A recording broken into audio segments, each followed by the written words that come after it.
Namaste. Om Sai Ram to all the Sai devotees.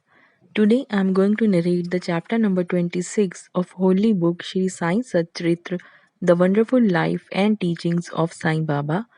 The topics which are covered in this chapter are stories of Bhagat Pant, Harish Chandra Pitle, Gopal Ambedkar. With Baba's grace, I am going to start chapter number 26. Preliminary. All the things that we see in the universe are nothing but a play of Maya, the creative power of the Lord. These things do not really exist. What really exists is the Absolute. Just as we mistake a rope or a garland for a serpent on account of darkness, we always see the phenomena, that is, things as they outwardly appear, and not the noumenon which underlies all the visible things. It is only the Sadguru who opens the eyes of our understanding and enables us to see things in their true light and not as they appear. Let us therefore worship the Sadguru and pray to him to give us the true vision, which is nothing but God vision. Inner worship. Hemadpant has given us a novel form of worship. Let us, he says, use water in the form of tears of joy to wash the Sadguru's feet. Let us besmear his body with sandal paste of pure love. Let us cover his body with the cloth of true faith. Let us offer 8 lotus in the form of our 8 sattvic emotions and fruit in the form of our concentrated mind. Let us apply to his head the bukka or black powder in the form of devotion and tie the waistband of bhakti and place our head at his feet. After decorating the Sadguru with all the ornamentation this way, let us offer ourselves to him and wave chamar of devotion to ward off heat. After such blissful worship, let us pray thus. Turn our mind inward, give us discrimination between the unreal and the real, and non attachment for all worldly things, and thus enable us to get self realization. We surrender ourselves, body and soul, to you. Make our eyes yours so that we should never feel pleasure and pain. Control our body and mind as you wish. Let our mind rest at your feet. Now let us turn to the stories of this chapter. Bhagat Pant. Once it so happened that a devotee by name Pant, a disciple of another guru, had the good fortune of visiting Shirdi.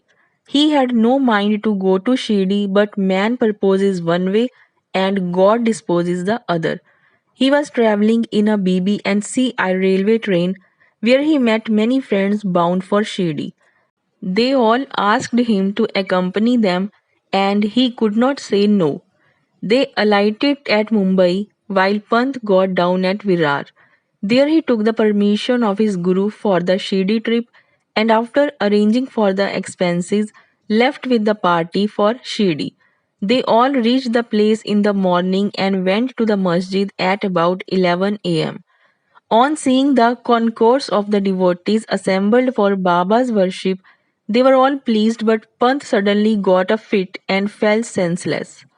They were all frightened, still they tried their best to revive his senses. With Baba's grace, after sprinkling water over his head, he regained his consciousness and sat upright as if he was just awakened from sleep. The omniscient Baba, knowing that he was a disciple of another Guru, assured him and confirmed his faith in his own Guru by addressing him as follows.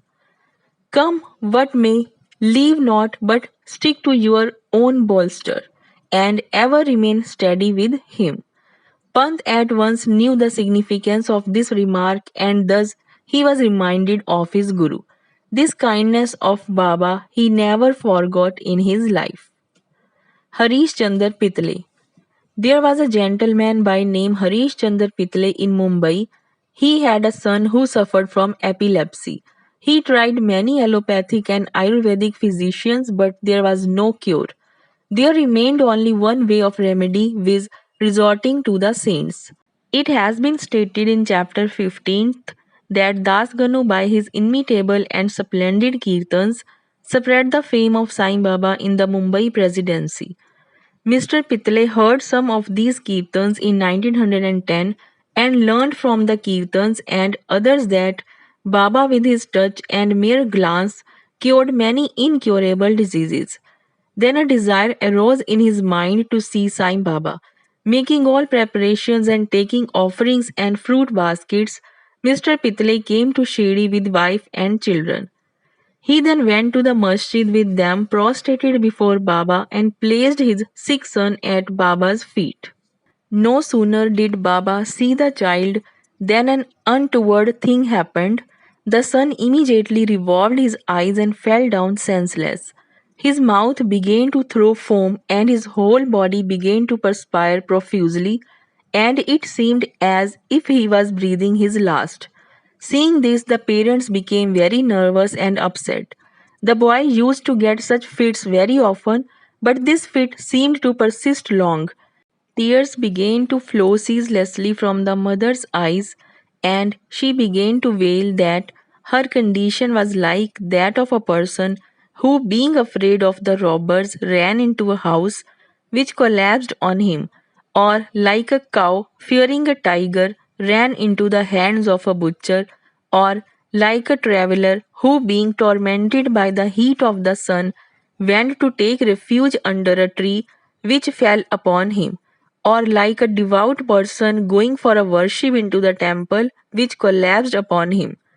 Baba comforted her, saying, "Do not wail like this, wait a bit, have patience.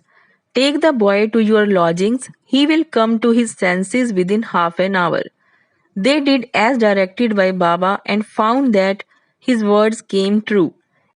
As soon as he was taken into the Vada, the boy recovered, and all the Pitle family and others were very happy, and all their doubts disappeared. Then Mr. Pitle went with his wife to see Baba and prostrated himself before him very humbly and respectfully, and sat shampooing his legs and mentally thanking Baba for his kind help. Baba then smilingly said, "Have not all your thoughts, doubts, and apprehensions calmed down now? Lord will protect him who has got faith and patience." Mr. Pitle was a rich and well-to-do gentleman. He distributed sweetmeats on a large scale and offered to Baba excellent fruits and pan or betel leaves. Mrs. Pitle was a very pious lady, simple, loving, and faithful. She used to sit near the post, gazing at Baba with tears of joy flowing down from her eyes. Seeing her amicable and loving nature, Baba was much pleased with her. Like gods, saints are always dependent on their devotees who surrender and worship them with their heart and soul. After passing some happy days in Baba's company, the Pitale family came to the masjid to take Baba's leave to depart.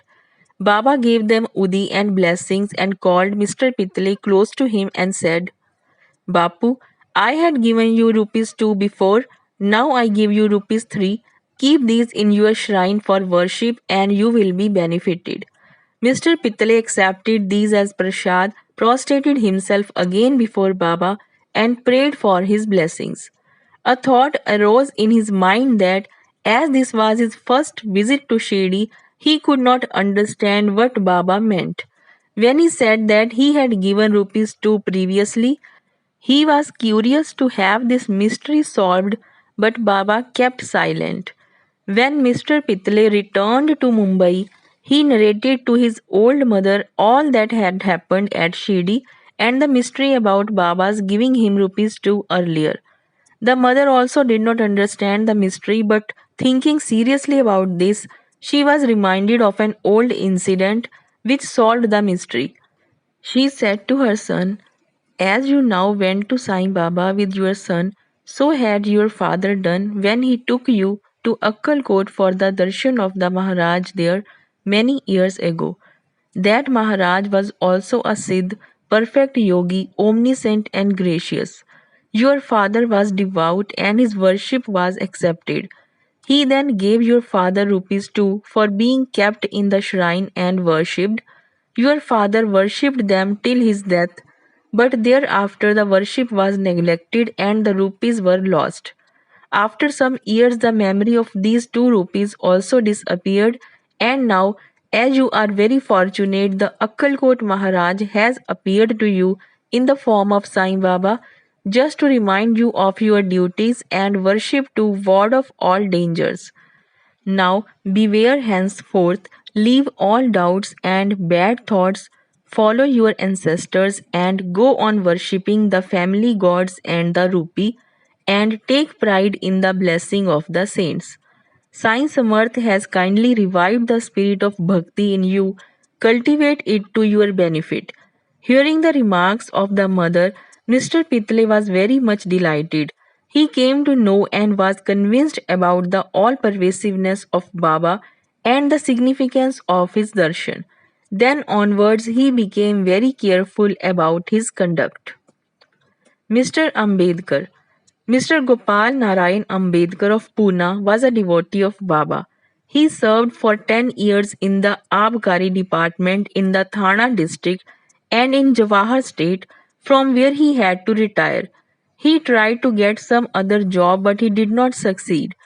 He was overtaken by other calamities and his condition grew from bad to worse. He passed 7 years in this condition, visiting Shirdi every year and placing his grievance before Baba. In 1916, his plight became worse and he decided to commit suicide in Shirdi. So he came there with his wife and stayed for 2 months. One night, while sitting in a bullock cart in the front of Dikshitwada, he resolved to end his life by throwing himself into a well close by. But Baba wished to do something else. A few paces from this place there was a hotel, and its proprietor, Mr. Sagun, a devotee of Baba, came out and accosted him thus: "Did you ever read Akkalkot Maharaj's life?" Ambedkar took this book from Sagun and began to read it. Casually, or we may say providentially, he came across a story which was to this effect: during the lifetime of Akkalkot Maharaj, a certain devotee suffered very much from an incurable disease, and when he could no longer endure the agony and pain, he became desperate and, in order to end his miseries, threw himself one night into a well. Immediately the Maharaj came there and took him out with his own hands and advised him thus: "You must bear the fruit, good or bad, of your past actions. If it is incomplete, suicide won't help you. You have to take another birth and suffer again. So instead of killing yourself, why not suffer for some time and finish up the fruit of your past deeds and be done with it once and for all?" Reading this appropriate and timely story, Ambedkar was much surprised and moved. Had he not got Baba's hint through the story, he would have been no more. On seeing Baba's all pervasiveness and benevolence, his faith in him was confirmed and he became a staunch devotee. His father was a devotee of Akkalkot Maharaj, and Sai Baba wanted him to walk in his father's footsteps and continue his devotion to him. He then got Sai Baba's blessings and his prospects began to improve. He studied astrology and gained proficiency in it and thereby improved his lot. He was able to earn sufficient money and passed his later life in ease and comfort. Chapter number 26 is completed. Bo to Sri Sai, peace to be all.